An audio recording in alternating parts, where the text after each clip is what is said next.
senator di ay na ako ang pilion in this coming election kay for a change pod si Kiko Pangilinan o si Bam Aquino o si Heidi katong Heidi usa o kabalo kasi nakalimot ko siyang apelyido because ako silang gipili kay na sila'y taktarong nga plataporma then daghan na pud sila og projects nga nakuan nabuhat or mga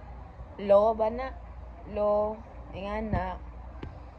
ako sang labi na si Bam siya ang nakakuan ng State University which is very helpful for some students nga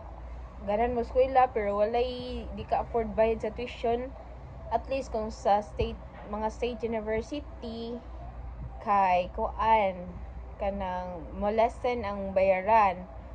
then kuhan po ang imong una-unaon pangbaw na lang abang nga na ka mag-una-una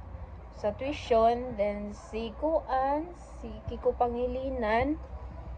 ang ihang platforma one of his platforma is kanang free breakfast sa students which is kuan po useful siya gamit kaayo unlike sila sa uban senators nga balik-balik lang sa Senado pero wala japoy kita walay nabuhat puro kurakot like kanang walay project nga tarong nay project di pud nagkadima that's why at least man lang if ever na ay free breakfast for students bisan sa mga bata pako na kayo nag-help sa parents ug especially sa kids food kay at least muskwela sila na tarong kaon sila sa naisud ilang tiyan so dili kayo gutom especially kung naka-breakfast pa ka si Heidi kay wala kayo kabasa sa iyang plataforma pero kuan at kanang